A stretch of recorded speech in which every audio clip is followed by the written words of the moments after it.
Hi everyone, this is Diva from Blood Hunter, and you're listening to the Metal Pit podcast.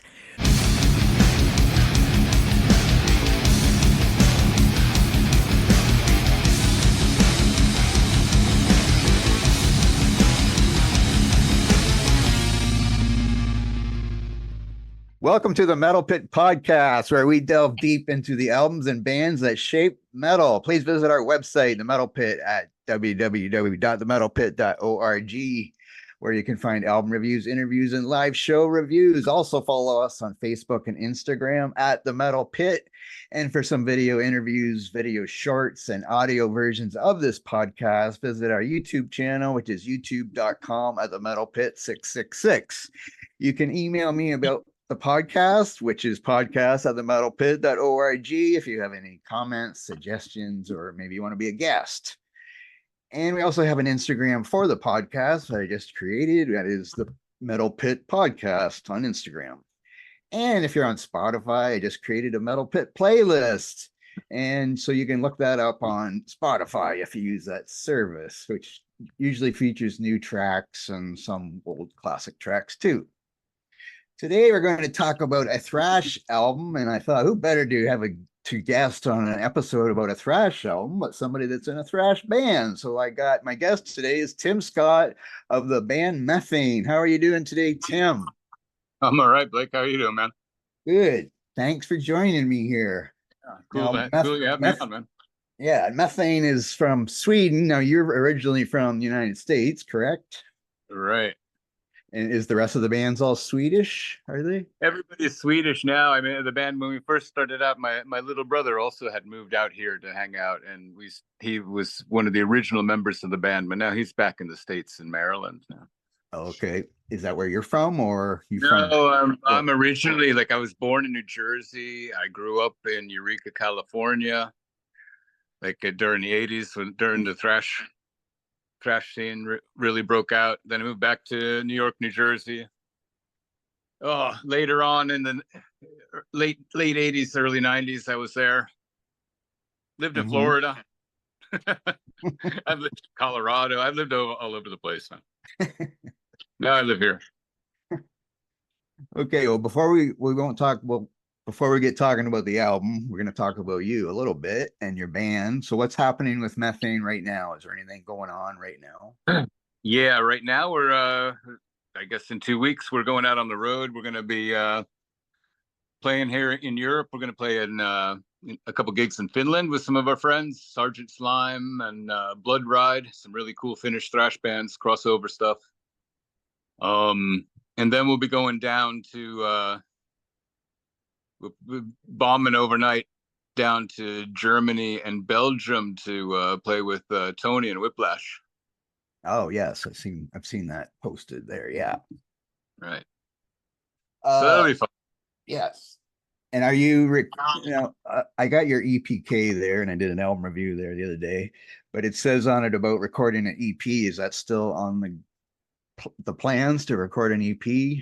We have both an EP in the making and a new album. Actually, we're gonna be in the studio in September and start recording the new album. Oh, okay. So that'll be a full length. We also have a little EP that we want to put out as well. So, okay, that's cool. Now I had one of my mutual friend here gave me some questions to ask you because. He's actually the one that recommended me listen to you guys because I told him I like thrash. And so Pete from Pete B and Pete podcast gave me a few questions for you. Well, actually, the first question, I guess, was mine, but he did bring it to my attention that you were in a death metal band with John McEntee of course, Incantation, and that band was called Revenant. Do you have any fond memories or not fond memories of that band? Yeah, lots of memories with that band. That was like the first band I ever went out and did anything with. We opened up for we opened the first show for Napalm Death in the US. It was Revenant and Immolation, and on Napalm's first show in the States.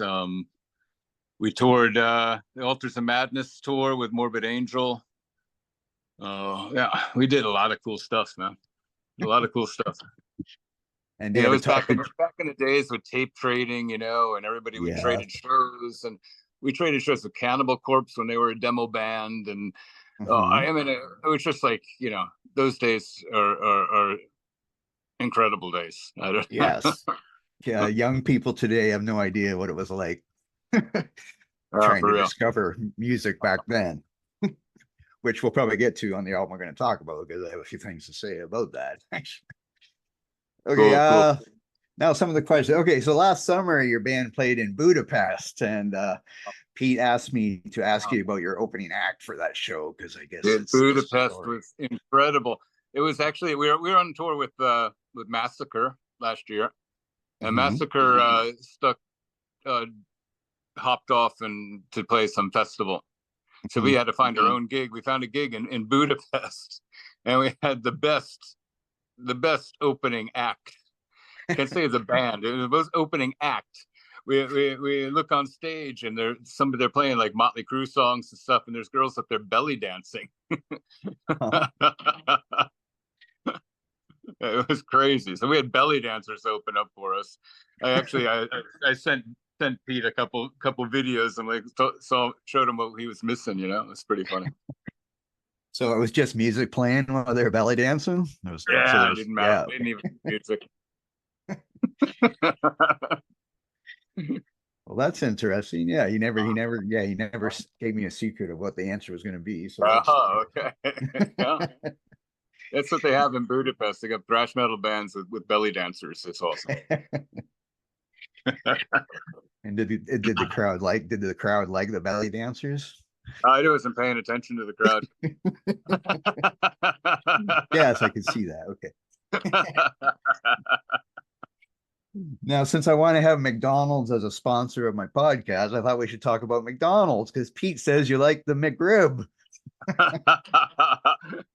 And he says it's only available in Sweden seasonally. Why is that? Do you know why that is? You know what? I've never seen it here in Sweden. Oh, it's never been in Sweden. No, I've never seen it in Sweden. So that's why in Germany, it's like it's all the time. The McRib is on the menu. So when we went down there, I had to eat McRibs. You know, and last McRib I had, it was before you had all these like touch screen, you can order extra this and that, you know. Yeah. Pete showed me the touch screen McRib. We get the double McRib with bacon, and oh man, it was just crazy. Well, actually, I think I woofed down like 4 of those things. I'm not a big McDonald's person, so I had to look it up about in Canada, because I'm in Canada here. So I looked it up, and we haven't had the McRib for 10 years actually. But I guess it came back this year, but I'm not sure if it's still there, because the page said it was a limited time, but whatever. So you better they love that shit in Germany, man. I don't know. They are McRibbers in Germany, I guess. Okay, so you're from the same area in Sweden as Sabaton, and I guess you've played their festival a couple of times, and are you friends with them, I am assuming? Yeah. Or you're from the same area then? It's from the same area as us. Yeah, we all live around here, but friends with them, I don't know if I want to say that. Okay. We did get to play their festival, so I don't think I'm going to talk too much shit. But yeah, Sabaton is from our same area. Peter Tackgren from Pain and Hypocrisy, he lives here. There's a lot of bands from around here. Sentinex, I don't know, tons of bands from this little backwoods area. I don't know. I guess there's nothing else to do here than drink beer and play music. So I guess so. And I'd say one more question. He wanted me to ask about you selling merchandise at the Flammen Festival in Germany. You did something different or something? Well, you know, you go out on tour, you really got to sell merch, you know. And at these festivals, you have like 50 bands selling T-shirts and in a little area. Nobody's really buying your stuff, especially with your Methane. Nobody knows who the fuck you are. They don't care. Yeah. Yeah. So we took our shirts and we went to the camping. and we were drinking beer with people and selling them shirts, and it was one of the best times I ever had at a festival. We sold a shitload of shirts, and yeah, just met a whole lot of cool people. It was great.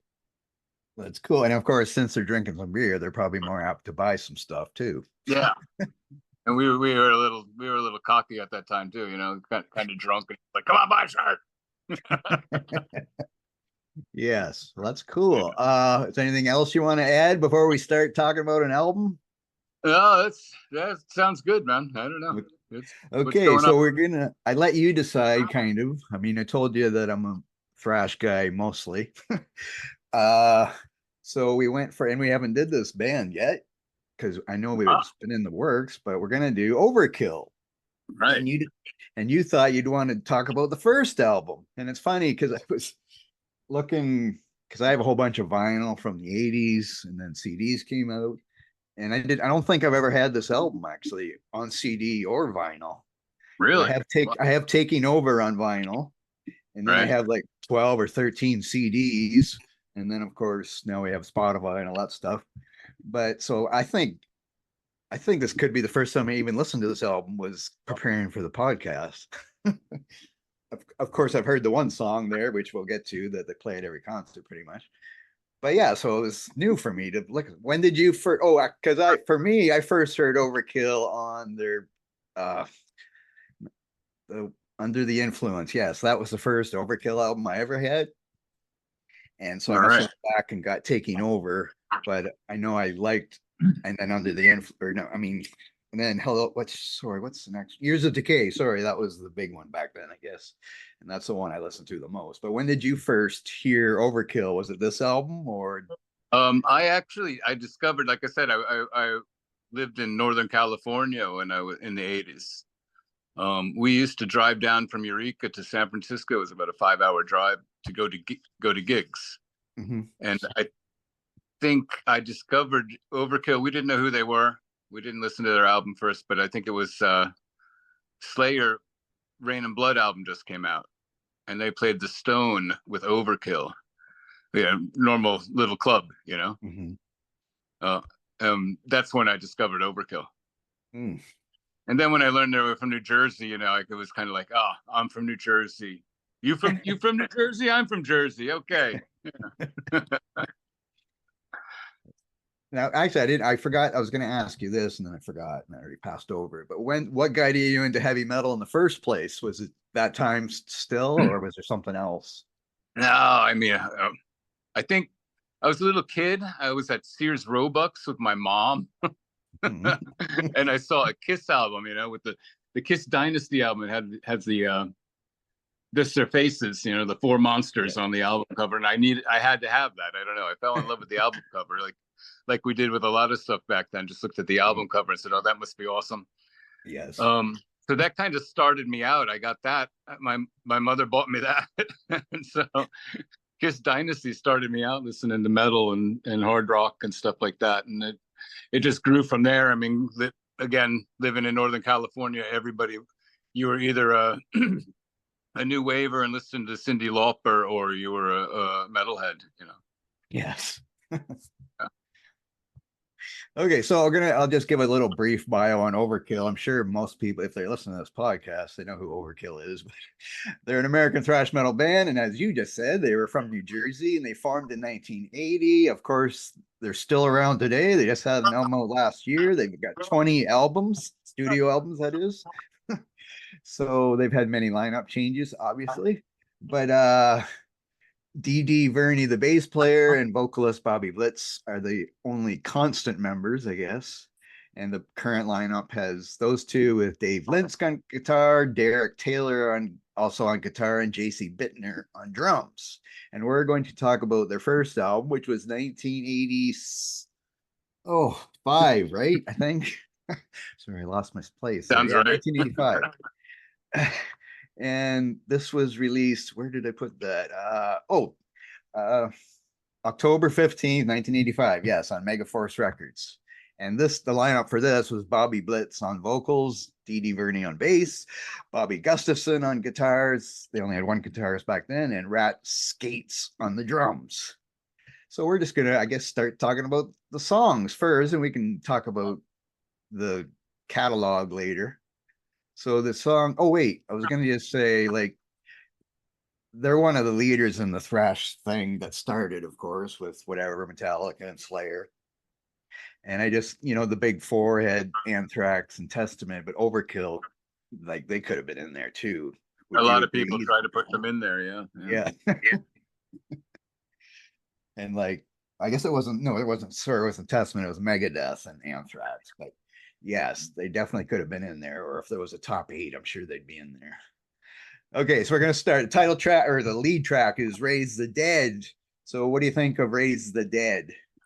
No, I think it's great. I just love Bobby's voice. Bobby's screaming, "Raise the Dead" is so cool. This well, they had a lot of, I guess, because they were in a punk band before they started Overkill, or some of them were, because I was reading that. But yeah, they're kind of like the Motorhead of thrash, I guess. Overkill is. And it's speed metal, punk influences you hear throughout. And then we hear some new wave of British heavy metal later on, I find, more than maybe on this one. And all the guitar solos are like fast. Right. I mean, they definitely have that rhythm, that pump that Motorhead has. That Yeah. yeah, for sure. And his voice, like you say, like I don't know how old he was there, probably 20 or something like that. Sure. So his voice has definitely got more raspy as the time goes on and years later. But yeah, he's still a great voice, and well, the band sounded good. Like I say, this is like the first time I've actually listened to this album was, I think, this week. So then we go to the next song, which of course is Rotten to the Core, which is their most played song they've ever played live. I guess they've played it 800 times if setlist.fm website knows anything, but it's the most played song they've ever played live. So do you like Rotten to the Core? Rotten to the Core is probably one of my all-time favorite Overkill songs, definitely. I mean, a 15-year-old kid listening to that, yeah, I'm rotten to the core. Oh, it just was cool, And sometimes I talk about lyrics. I'm not going to talk about lyrics much on this album.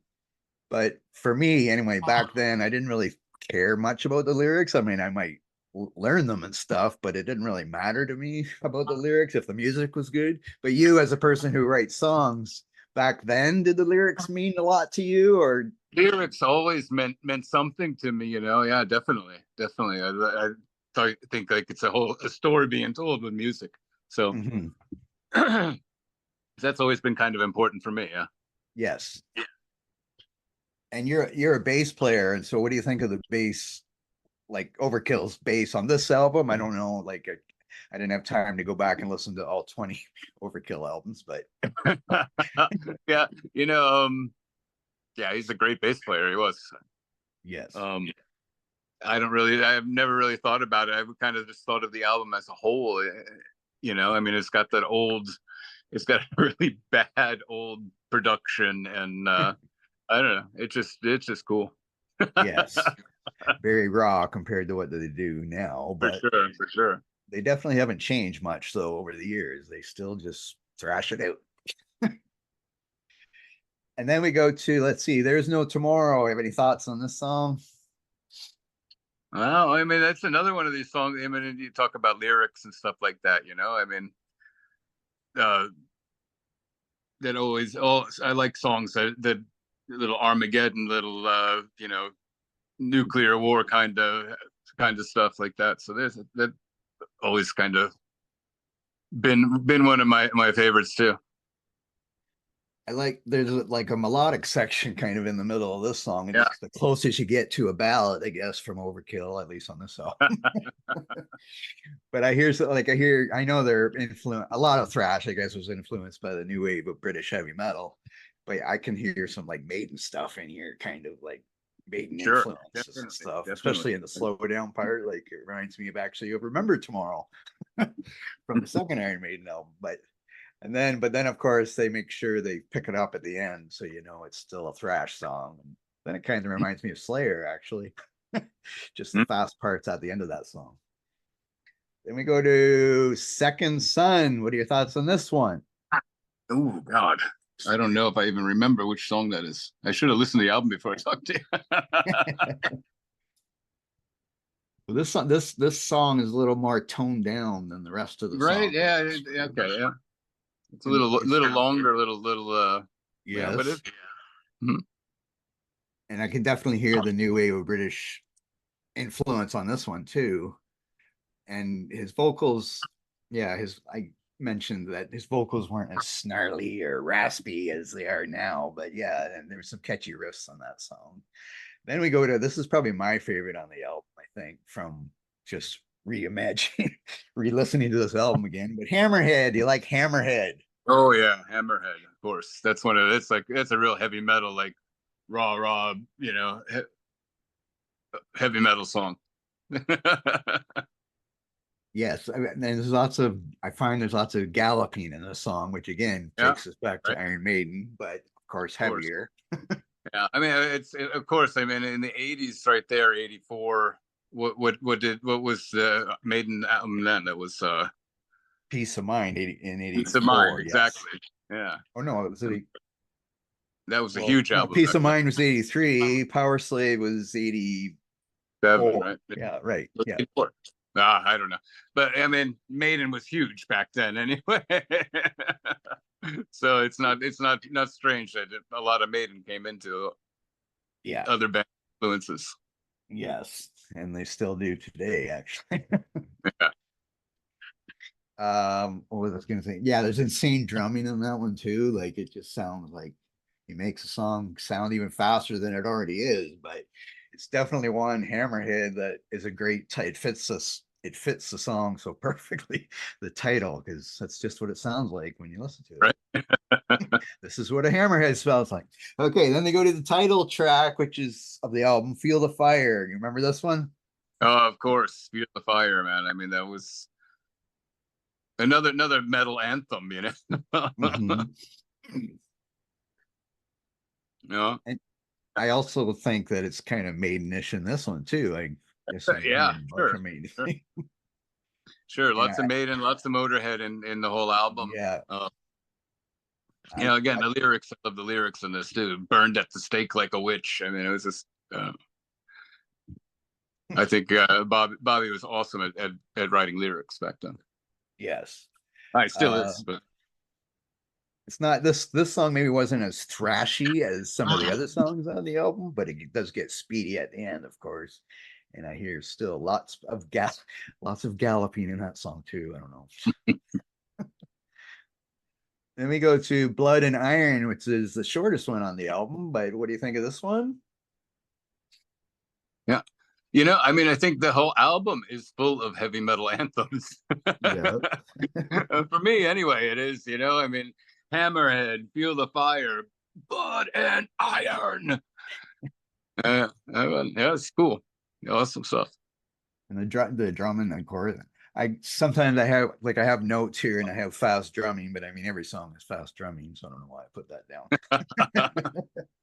And speedy solos, they all have speedy solos, but yeah, that's definitely a short, thrashy one. That's straight and right to the point. Then we go to Kill at Command, and what do you think of that one? Kill at Command, yeah. I mean, what can I say? It's another, just like the other songs. This is the longest one on the album, I believe. It is second longest. It's got some little slower parts in it, but I mean, it's still like that same intensity. Yes. And they do have a bunch of time change, like speed changes, yes, and tempo changes throughout the album. So it's not just straight. It's not Slayer's Rain and Blood album or whatever. And then we get to the song called Overkill, and of course, I guess most people probably know, but Overkill got their name from Motorhead's second album called Overkill. So what do you think of Overkill song? Yeah, it's probably my least favorite song on the album, but I mean, I love the whole album. So yeah. I do like that he says at the end, "Kill, kill, kill," but and again, I don't know if they thought, because they obviously were influenced by Iron Maiden a little bit, so I don't know if they named the song after themselves because that's what Iron Maiden did. Even though I think Motorhead has a song called Motorhead, don't they? I believe they do. I'm not mistaken. I think somewhere. Not maybe on their first album, but anyway, I think that's kind of one of the reasons they did it. I don't think they played this song much so live that I know of anyway, as far as I know. But and then the album ends with a cover of a punk, I guess it's a punk group. I'm assuming, yeah, it's a punk group called the Dead Boys, which I've never heard of before, but the song is called Sonic Reducer. Did you know who the Dead Boys were or anything before you? Not know who the Dead Boys were. Okay. So I can't really say how good the cover is because I've never heard the original.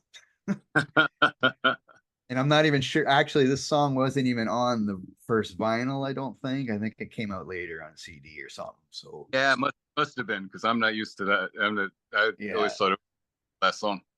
Yeah, it's just a shorter one, and I guess that was their because I was reading where before they, had an album or before they had a contract, they would play some Dead Boy songs live, and they would play Motorhead songs, and they would play Ramones, things like that. So now we usually, and what do you? No, first I'll do this. Usually we kind of rate the album. I don't know if I know you might not be an album reviewer or anything, but what would you give this album out of 10 if you had to give it a rating? Yeah. I don't know. I mean, like you said, it's got a lot of different elements. It's got the Iron Maidenish elements, and it's got the speed metal elements, and it's got a lot of raspy, dirty voice in it. Mm-hmm. So I don't know. I mean, it's one of my favorite albums ever, just because it is. Yeah. Not because it's great. So I guess I give it an 8 if I was going to tell people about it. Yes, that's good. Because actually that's what I have for myself too. I was going to give it an 8. And what do you think? And first, we can talk about this first. Now, what are some of your other favorite Overkill albums, like besides this one? Like, or I know there's a lot. Yeah, I mean, Taking Over that you talked about earlier was also a really good album. And then I kind of lost track of them for a while. I got into like the death metal scene and stuff like that, so I lost track of a lot of Thrash. I've been listening to them now. I mean, and now it's like more like Spotify. You hear like the singles. You listen to a song here and there. Yeah. So like Lean Green, Killing Machine, and a bunch of the new songs I think are even better. But like the whole albums, I'm not like totally in love with, Yes, yeah. Like I know the last album, Scorched, from last year. I didn't like it a whole lot myself, but it made it in our writers on our website. It made it in our top 15 albums of the year because other people liked it more than I did. Right. So they liked it, and I know I did like the Grinding Wheel, which had the Green Machine song on there. Right. And I think the 1997 album, From the Underground and Below, is actually it's my favorite Overkill album, even though I contradict myself in my top 10 list thing I did. But that's like my favorite album. I really love that one. But they have so many classics, of course: Horoscope, Years of Decay, Under the Influence, right, everything. But yeah, they're still going. Like 1985. So this album that we just talked about is almost 40 years old. Right. And they put out 20 albums, I mean, that's not anything to laugh at. No, like they just stuck to it and kept going. Okay, now have you you mentioned seeing them live first. Did you see them live any other times? That's the only time I've seen them live. Oh, is it? Okay. No, wait, no, I lied to you now. I think we played with them once with Revenant. Oh, okay. Yeah, cool. In Jersey City. Oh, okay. I've been to Jersey City. I haven't been to the States very much, but I remember being in Jersey City. I'm sorry, bro. I think we were just passing through. I think it was my honeymoon. We were going to the Poconos there in Pennsylvania, and I think I remember driving through Jersey City or something. I also remember anyway. Now, I myself, I've never seen Overkill live. Actually, it's funny. They're one of my favorite bands from the thrash days, but just for some reason, I've never seen them. I'm not sure why, but it's weird. Now, I asked you, I don't know if you got time to do this. Did you get a list of your top 10 thrash albums? Or can you I think of them actually, as we do this? I think I'm gonna make it up as we go. Okay, I have I'll a do couple mine that, first because sure, I'll do mine first so you can kind of think about it while I'm talking. right. So I'm gonna go from 10 to 1 on my list. And sometimes we do honorable mentions. I'm not really gonna do honorable mention. I didn't include your album just because I only discovered it a few weeks ago, so I thought I shouldn't put that on here. So my number 10 is Tankard and the Chemical Invasion from 1987. Oh, all right. I just love that album, and that's especially that song. It's one of the great intros of any heavy metal song. Number 9, I got also 1987. I got a lot of 80s obviously in here. Death Angel with their first album, The Ultraviolence, which they were only like teenagers, I think, on that one. My number 8, I thought I better get a Canadian band in here. So of course I got Exciter with Heavy Metal Maniac, which is from 1983. Ooh, sure, that's a good one. And I even like, and what was their next one? Long Live Loud is a good album too. It's like Canadians, we like to listen to our Canadian music. There wasn't that much, but we had Exciter and Annihilator and Razor and stuff like that. So that one made Mhm. it. My numbers 6, or wait, 10, 9, sorry, 7 is Overkill, but I put the Years of Decay on it because that's the one, even though, like I just said, I like the Underground and Below better, but I thought I would keep it more classic with my top 10.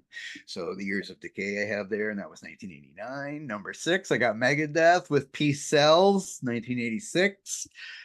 As that's my favorite Megadeth album. I know a lot of people, it's the Holy Wars one, the one that Holy Wars is on. Number 5, I got Slayer's first album, 1983, Show No Mercy. Number 4, I got Anthrax with Among the Living, which was 1987. And then I was a big Metallica fan back then. So number 3, I got Master of Puppets from 1986.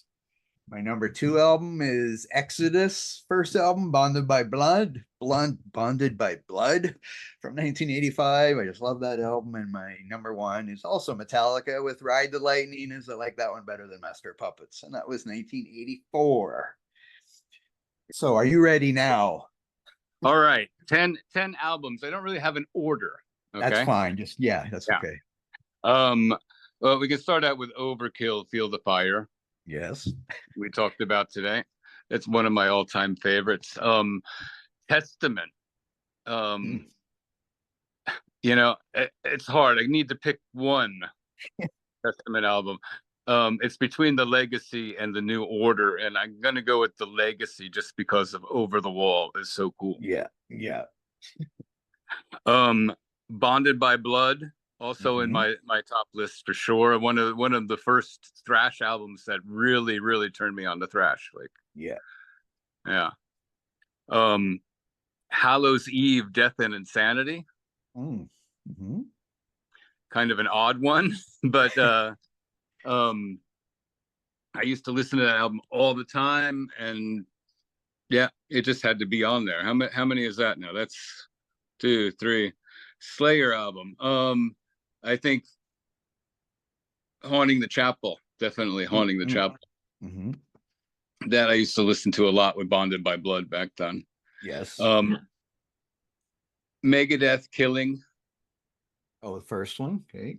Sure. Yeah, I like that. I mean, I like it. I think I like it just because it's got like a lot of the old Metallica stuff on it too, you know? Yeah. Ride the Lightning, definitely the best Metallica album. Yeah. Oh, good. Good. We agree. Yeah, definitely. How many was that? You probably got about 6 or 7 there. I'm not sure. 6 or 7, right? Celtic Frost or Celtic Frost. I don't know how you want to call it, how you want to say it. Morbid Tales.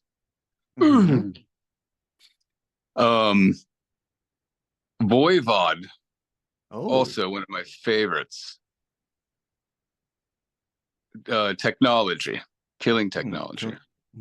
What's it? Killing Technology. What was it called? Yeah, that's right. I think it's called Killing Technology. Yeah. Right. Killing Technology. Yeah, I think that's my 10. Okay, that's cool. There's a Canadian. You even have a Canadian band on yours too. Sure. I know. There's lots of good Canadian bands. Sacrifice. Yes, that was another one. Brutal Majesty was from Canada, right? Yes. Yeah. Yeah, there was a lot of. It's just Anvil, of course. yes, yes. Anvil's got a new. Anvil's kind of like Overkill. I think they got a new album coming out too. I'm not sure what number they're up to,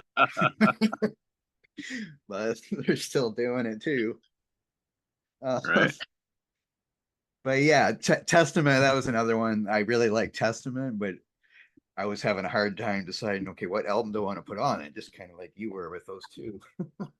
So I Right. just Yeah. kind I of mean, went with those the are other classic. groups there. But yeah, I like Testament too. And that's cool. Okay. Now has your band ever played in Canada? We have not played in Canada. Okay. We've I made know it it's over harder to these days with after COVID and now everything's gone up in price and like, it's not the heavy metal of the 80s where everybody's playing to 15,000 people now and stuff. So it's a lot yeah, harder and I think it's tour. kind of harder to play in Canada. I think you guys have a little tighter working rules and stuff like that. Mm-hmm. Yeah, working permits. Yeah, I in don't the know States, much I can about just kind that, of but make it. we get some. I'm American citizen, so I can take all our instruments into the States, so they don't bother us when we go to the States. Yes. I guess that's it. Do you have anything else you want to talk about before we go? I just want to thank you for your time, man, and wish you luck with your show. This is awesome. If anybody's interested in checking us out, come check us out. We got a really good Bandcamp page set up. Got all our merch, all our music, everything you need. Methane. Yes, look up Methane on whatever Spotify or Apple or whatever on there, or like you said, SoundCloud or Bandcamp. I mean, sorry. But yeah, I listened to. I didn't really go back to your first album. I did a little bit, but I just listened to the second one because I wanted to write a review since you're going to be on my podcast. So I did that, and it's a great album. And everybody should check if you like thrash and 80s thrash, 90s thrash, current thrash. I know it's called groove metal kind of thrash. I'm not sure. I don't know. I don't even know what groove metal means. Exactly. Because I'm from the time where there was 3 or 4 genres. Now there's like 100 genres. So sometimes it's hard to keep track of what does this mean. But I know. Yeah, I don't know. There's a lot of people saying it's too groovy to be thrash, but it's really, I mean, thrash has it's just a lot of mosh riffs. Yes. I mean, it's got a lot of hardcore influences maybe, but it's thrash. Yeah. This album is anyway. Yeah. Yeah, it's a great album, so everybody should check it out. And thank you for joining me. It was cool to do this with you, and it was good that Pete kind of introduced me to your band and gave me some good questions there for me. And he said you're a bunch of great guys, your band and stuff, and he hung out with you last year, so he's telling me some stories that I won't talk about anymore on here. So thanks, Tim, for joining me. I wish you all the best with your band, and if you don't make it to Canada, that's okay, but I'll definitely check out your next EP or album when it comes out. Awesome. Thank you, Blake. Thank you. Thanks everybody for listening. Goodbye.